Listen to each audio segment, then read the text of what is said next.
Halo teman-teman, di sini kami akan mempresentasikan hasil kerja kelompok kami yang beranggota Adinda, Anita, Cepi, Indri, Nabila, Syifa, Ika. Akuntansi adalah proses dari 3 kegiatan, yaitu mengidentifikasi, mencatat, dan melaporkan transaksi ekonomi dari suatu organisasi. Akuntansi dapat didefinisikan sebagai suatu sistem informasi yang menyediakan laporan tentang aktivitas ekonomi dan kondisi perusahaan kepada para pemangku kepentingan. Akuntansi dapat didefinisikan sebagai suatu sistem informasi yang menyediakan laporan tentang aktivitas ekonomi dan kondisi perusahaan kepada para pemangku kepentingan. Pada definisi akuntansi, akuntansi mengadakan identifikasi, mengukur, dan melaporkan informasi ekonomi yang terjadi pada suatu unit usaha. Manfaat akuntansi antara lain sebagai berikut. 1. Memberikan informasi keuangan untuk pihak manajemen. Informasi keuangan ini penting sebagai dasar pengambilan keputusan. Informasi dari akuntansi dapat digunakan perusahaan untuk mengetahui keuntungan atau kerugian. 3. Menjadi bahan evaluasi perusahaan. Informasi dari akuntansi yang diberikan tiap bulan dapat menjadi bahan evaluasi. 4. Memberikan informasi atau laporan kepada pihak eksternal. Akuntansi menyediakan informasi untuk berbagai pihak sesuai dengan kebutuhan masing-masing. Contohnya, para pemegang saham atau pemilik modal perlu mengetahui jumlah laba yang dicapai dan strategi perusahaan untuk mengatasi persaingan. Pemakaian atau penggunaan informasi akuntansi dapat dibedakan menjadi 2 kelompok, yaitu pihak internal dan pihak eksternal. 1. Pihak internal. Pihak internal adalah pihak yang berhubungan langsung dengan operasi perusahaan seperti pimpinan perusahaan.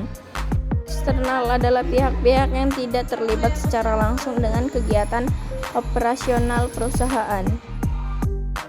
Prinsip dasar akuntansi mendasari akuntansi dan seluruh laporan keuangan. Prinsip akuntansi dijabarkan dari tujuan laporan keuangan, postulat atau anggapan dasar akuntansi, dan konsep teoretis akuntansi, serta menjadi dasar pengembangan teknik atau prosedur akuntansi yang dipakai dalam menyusun laporan keuangan.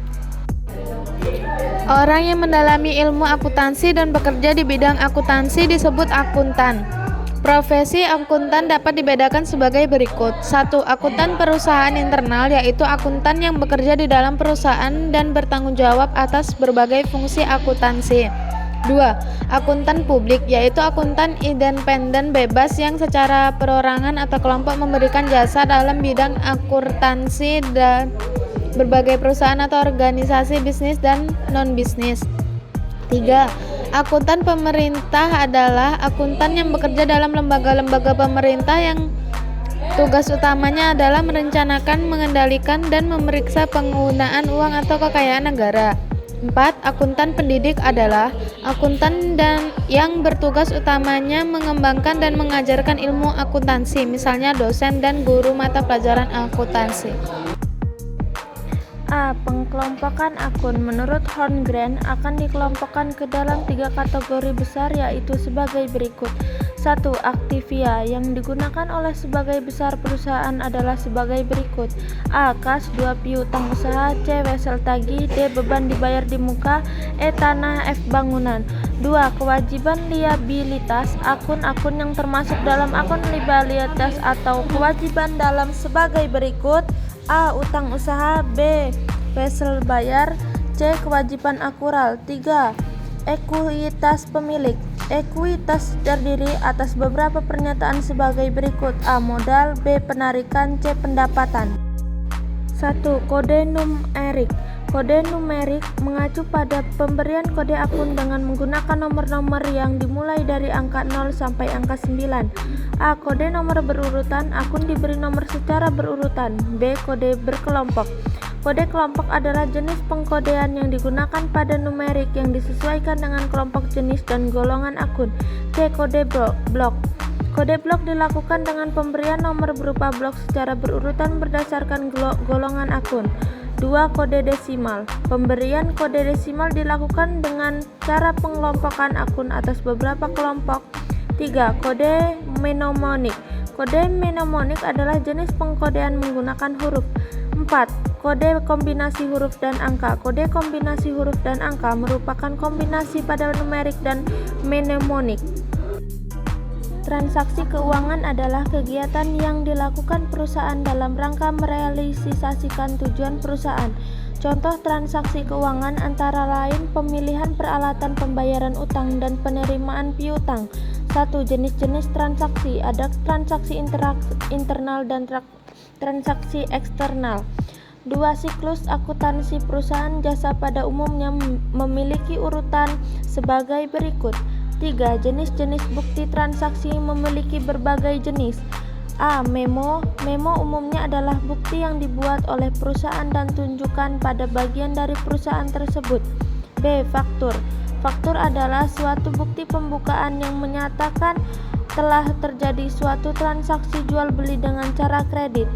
C. Kwitansi. Kwitansi adalah bukti pembukaan untuk penerima pembayaran dan untuk orang membayar. D. Nota debit. Nota debit adalah sebuah nota yang dibuat oleh penjual untuk mengoreksi membenarkan faktor pada masa lalu.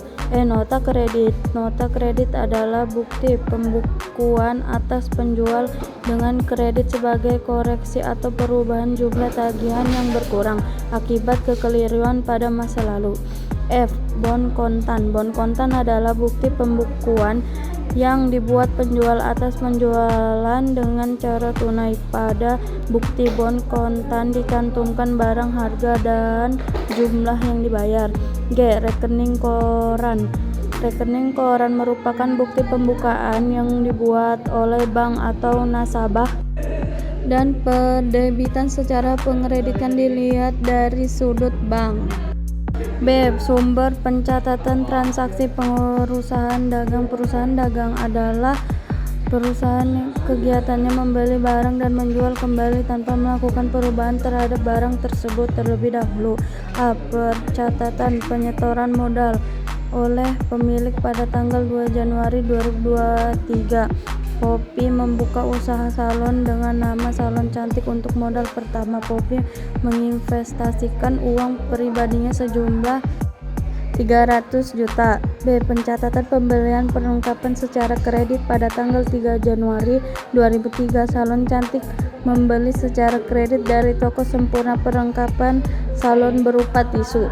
C. Pencatatan pembayaran sewa selanjutnya pada tanggal 4 Januari 2023. Pembayaran sewa ruangan untuk kegiatan salon dan kantor sebesar 20 juta masa 1 bulan. Dan D. Pencatatan pendapatan usaha secara kredit pada tanggal 5 Januari. Orkes Simfonis bersaudara di kelas untuk memerlukan pentas kepada mereka dipanturkan untuk tagih layanan servis. E. Pencatatan pembelian peralatan secara tunai. Salon Cantik mengalami kemajuan pusat terjadi antrian akibat kurangnya peralatan seperti kursi, mesin pengering, dan peralatan lainnya. F. Pencatatan pembayaran gaji pada tanggal 9 Januari 2003 dibayar perkasa gaji karyawan salon sejumlah 7.500.000. Transaksi ini mengakibatkan aset berupa kas berkurang. G. Pencatatan pembayaran utang pada tanggal 12 Januari dibayar utang perkas sejumlah 20 juta. Transaksi ini mengakibatkan aset berupa kas tunai berkurang sejumlah Rp 20 juta.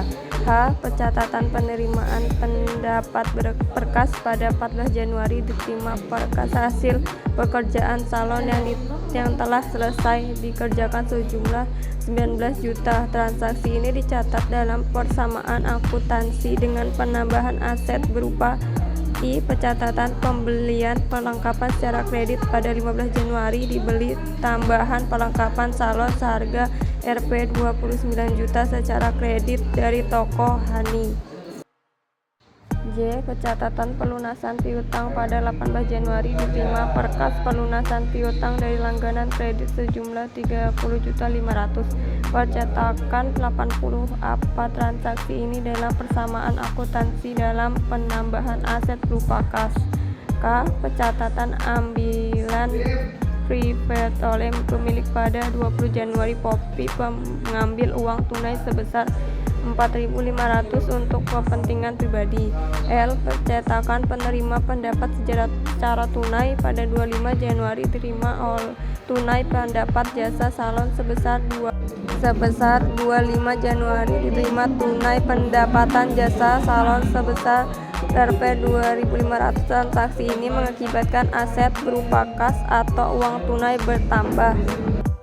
M. Percatatan pembayaran utang perkas pada 28 Januari dibayar utang perkas sejumlah 26 juta. Percatatannya pada persamaan akuntansi adalah mengurangi aset berupa kas. N. Pencatatan hilangnya perlengkapan dari gudang pada 29 Januari. Terjadinya pencurian di gudang sehingga perusahaan kehilangan perlengkapan senilai 4.000. Transaksi ini dicatat pada persamaan akuntansi dengan mengurangi aset berupa perlengkapan.